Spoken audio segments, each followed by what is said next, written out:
Week 7 of the college football season, and just like every week, we've got some winning plays for you here on another edition of Game Day Gambles right here for you on the KC Sports Authority podcast. Welcome in to the show. Keegan Russell here with Greg Jackson over there on the side. And Greg, we have this is your first time on the podcast with officially over 1,000 subscribers. So let's go. Thank you guys so much for the support you've been giving us the last few weeks. We've picked up almost 200 subscribers in the last 3 weeks, which is fantastic. So thank you guys so much. Shout out to all of our listeners and subscribers out there, wherever you are watching from or listening from.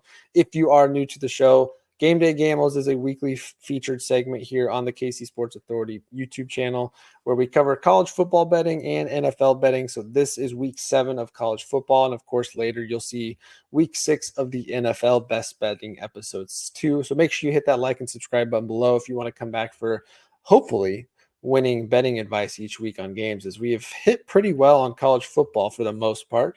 Got majority of our games right again this last week, and we're looking to do so again with week 7. So with that, Greg, let's kick it off here. What's your first play of the day? Well, I think the first place I'm going to go is Penn State. They're going to go, I think, to USC. They're going to show us why they're a top team and why I think they'll be in the college playoff. I don't think 3.5 is a lot to ask out of that team. I think that defense will confuse USC. I think they'll win that game, and they'll be coming home with the victory. Yeah, Penn State, one of the 5 best defensive teams in the country. Offense is starting to pick up. For all you KU fans that are sad that we are missing Coach K, Coach Kotelnicki, he is getting Penn State up and going, and they look fantastic. I like that there. I'm going to go next to one of the big matchups of the weekend, another weekend of big-time matchups, another big-time conference play. This is the first time we'll see the Red River Rivalry SEC edition with Texas on the road to face Oklahoma. Texas, though, of course, is opened up as a 14.5-point favorite. I think I love this a lot. It doesn't matter whether it's Quinn Ewers or Arch Manning. Oklahoma just does not put up enough points offensively. Jackson Arnold has lost the starting quarterback spot, and I can't even tell you who their quarterback is off the top of my head right now. That's how bad Oklahoma's offense has been. Despite the fact that they're a top 25 team, still give me Texas on the road, as they are looking like the best team in college football. Couldn't agree with you more. I like Texas to cover this number. I think this will be another one of those games where it gets out of control early. It's going to be a bit of a blowout. The only thing that worries me is if it is that case, then Oklahoma gets a backdoor cover late somehow. But I don't think it's going to get close enough for that to happen. But moving right along, what's your next play? Well, for those of you who are new to listening, thank you for listening. And I'm here to keep us honest on the East Coast, so we're going to go with an East Coast team. I love Rutgers at home against Wisconsin. Rutgers given 2.5. They're going to go chop some more wood. That team is good. They can score enough, but their defense is for real. Do we trust Wisconsin? The answer is no, we never do, especially on the road. Give me Rutgers to move to 5-1. 5-1, I like that. All right, I'm going to go Tennessee, Florida next. Tennessee has a very disappointing loss last week to in their undefeated season, and Florida, as we have seen, has not that good, especially on the road too. So I like Tennessee to cover the -15, even as a big-time home favorite in the SEC. Give me Tennessee -15. That offense is still just fantastic. They can put up a ton of points, and they can put up points quick. And I don't think Florida's defense has enough to slow them down. How about this one? Washington, Iowa. Washington grabbing 3. I like Washington again. I gave it out as one of my plays of the week last week to defend the home turf against Michigan, and they did. Keegan, what if I told you this? Would you believe me if I told you Washington's defense gives up less yards and less points than Iowa? I would say the average person would say no, because they know Iowa's games are always such a 6-3, 9-6 type of game. But I'm going to guess you're going to tell me that, yes, Washington's defense is the better defense here. Iowa gives up 43 less yards a game, gives up an average of 4.8 points less a game. And here's the one that really tips the scales in their favor, I think. They average 474 yards on offense. What do we think Iowa does? Anywhere near that? No, the answer is no, they suck. So for me, we know what Iowa doesn't do, and that's score. Give me Washington. This one should be easy money. Over is set at 42.5. I know Washington can put up more points, but might want to lean the under there. Yeah, that's going to be an interesting game of defense for sure. Okay, next up for me, let's go to Purdue, Illinois. I think Illinois is coming on stronger each week and showcasing that they do have a good defense and they also have a good offense. Purdue, one of the worst teams in the Big Ten, 1-4. Illinois is still a 21.5 point favorite, but I think they're a team that will go put up points early and then just ride it out. So again, big time spread there, but I think I like Illinois to still cover 21.5. Next one for me, BYU. We told you before, they're such a different team at home. They're a good team to begin with, but at home, they're even better. I like them to slow down that Arizona offense and give me BYU given 3. I think that number is off by at least 3 points. -3 is definitely not enough. Arizona went and got spanked on the road at K-State. They have not looked as good as they have been advertised this year. BYU destroyed K-State at home. BYU is one of the best home teams. A BYU afternoon game, it's not the night game, but yeah, I love that there. That should be easy money. Even if Arizona keeps it closer, 3 points is too easy.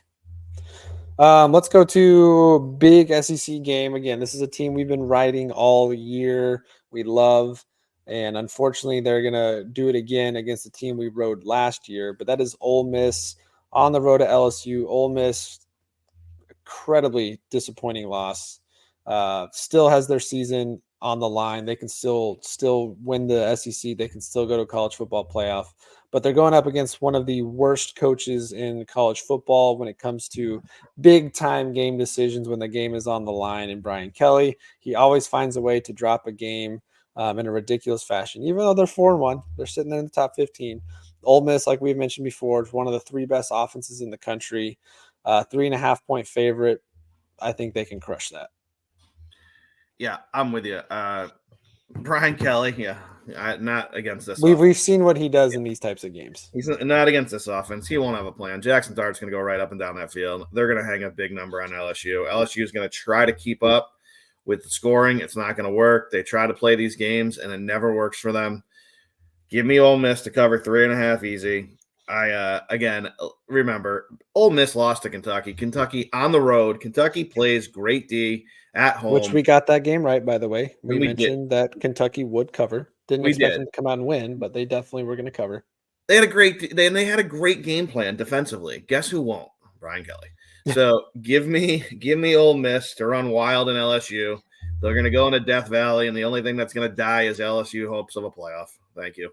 Yep, their season ends. Okay, I've only got one more game left before we get to our game of the week, but any other plays on your end? Unless we're going to the same one so we can appease our Kansas listeners and talk about the Kansas State game. Is that where we're going? All yes, right. Sir. So go ahead. Let's hear what you K-State, think. Colorado. Now, Deion has been somewhat of a joke this year. Colorado has done some weird things. They've won games that I don't think they shouldn't have beat Baylor, but they did. They've also lost a game that they probably should have won. So I don't know what quite to make of Colorado other than this. Colorado is going to put up points, especially at home, but they're also going to give up a ton of points.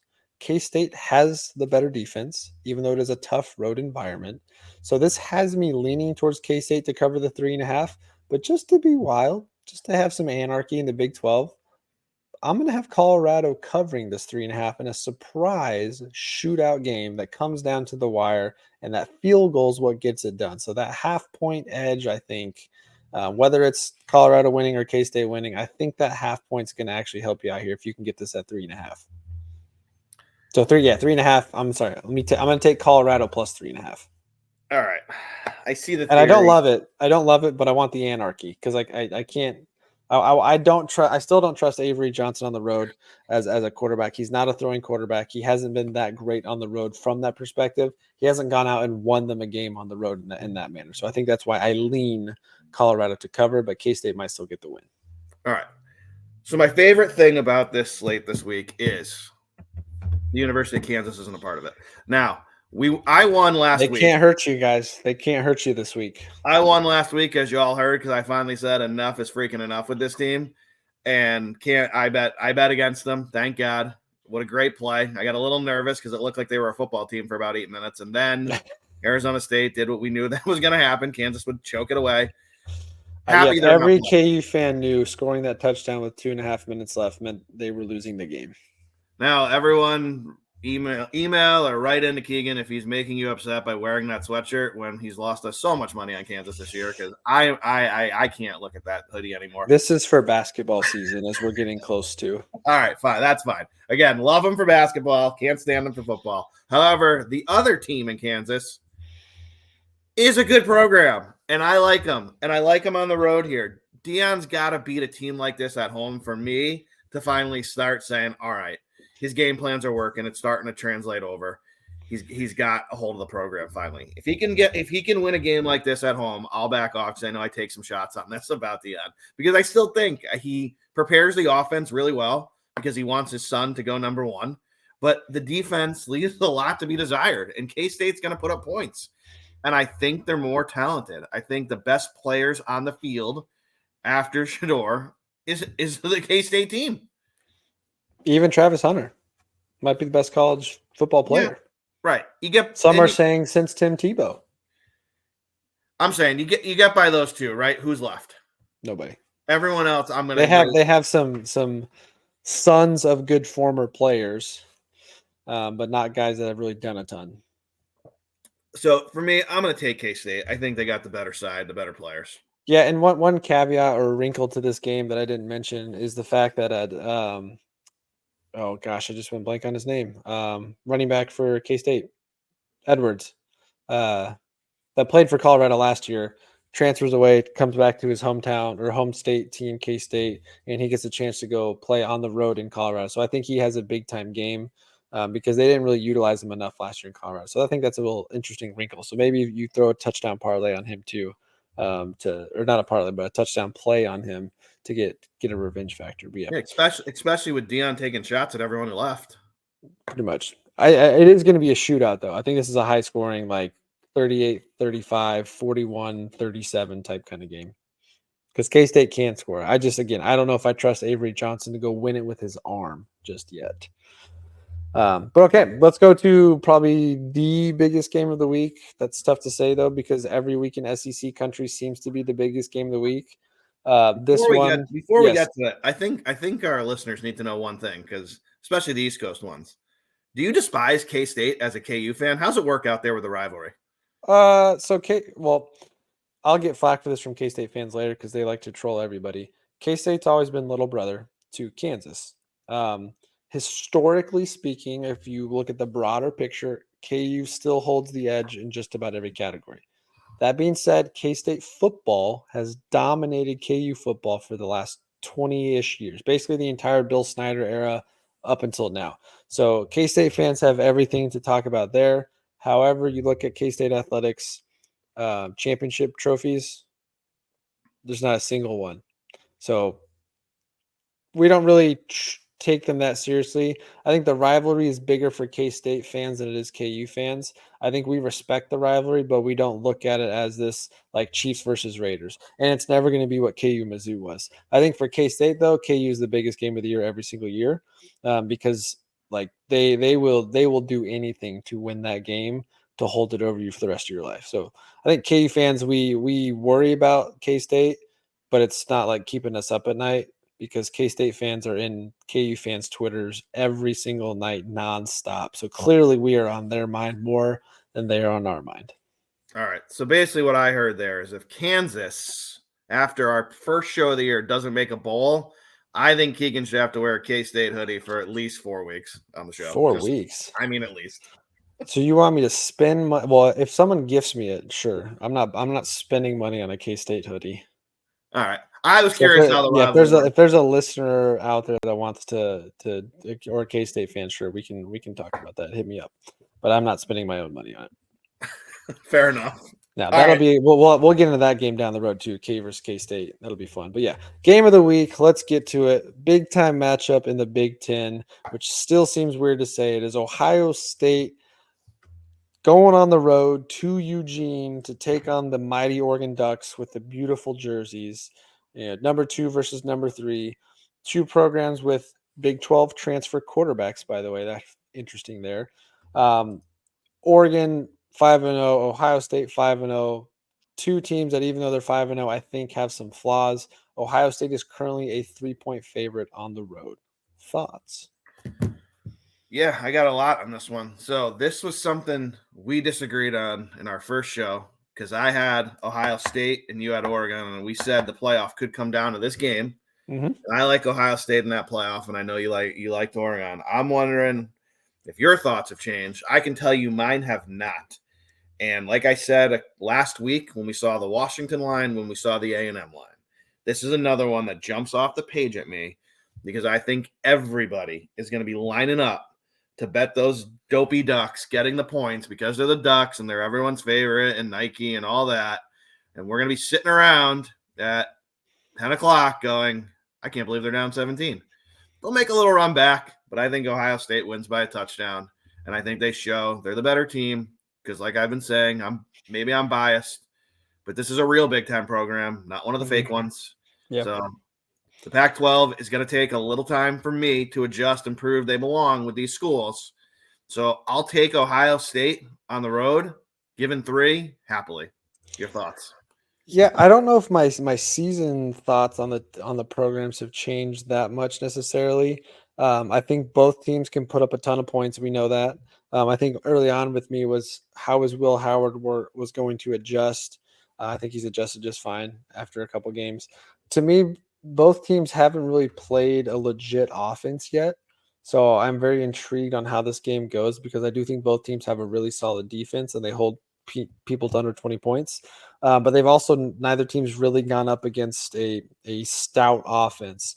Oregon had, of course, the Boise State game that they gave up a bunch of points and J&T ran all over them, but J&T does that to everybody. So I'm really fascinated from that standpoint. So looking at this game, the over-under is at 54.5. That one is really intriguing to me because I think both teams could easily blow past the 27. But then I'm also going both these teams hold opponents to less. So I think it's going to be a big time shootout. I'm still going to go Oregon at home because I think that's a harder game to win on the road for Ohio State to travel back across the country than it would be if this game was being in Ohio. So I think I'm going to differ with you here and go Oregon to cover at home. I'll end with this. 515 yards of offense. That's what Ohio State averages, not Oregon. 46 points a game, Ohio State, not Oregon. Defensively, one of these teams gives up only 6.8 points a game. That would also be Ohio State, not Oregon. So for me, I'm going to roll with Ohio State, like I said. I think that's fair. I think that's totally fair. I like to lean the home team in these environments, and I think Oregon has I don't think Ohio State has a chip on their shoulder. They could manufacture one, but I think Oregon has a chip on their shoulder to show, hey, we are not only the best team from the Pac-12, but we can be the best team in the Big Ten. So yeah, I still like what we said, though, how the Big Ten could come down to this game. I know it's still early enough in the season that could shake things up. But I think the winner of this game definitely for sure is the not just the favorite, but definitely in the driver's seat to win the Big Ten. But I think it's gonna be a fun game overall. Both teams can put up a lot of points. I am really curious to see how the defenses handle each other, considering they both are solid. I know Ohio State's better top to bottom, but I think the home team takes advantage here. So yeah, we'll split there. Maybe depending on what books you shop at, you can find a way to hedge your bets on both sides and still make a little bit of something depending on how you want to go. But yeah, I think that's game of the week for sure. Any final thoughts? No, I think those plays, we're going to cash some tickets. Perfect. I love it. Well, make sure you guys are subscribing to the podcast so you can stay up to date with all of our future episodes. We'll have NFL Week 6 best bets out later today. You can also give us a follow on Twitter at KCSA Pod to see all the other plays that I have time to tweet about throughout the weekend. We'll obviously throw anything out there we have. But yeah, thank you again for joining us in this episode. We appreciate it. Thank you again to all those that have been subscribing, officially over 1,000 subscribers, which is fantastic. There has been talk of the giveaways. Just stay tuned. We've already announced what those giveaways will be, but the details on how you get to win will be coming out here shortly. So stay tuned for that. And as always, we'll catch you guys in the next episode.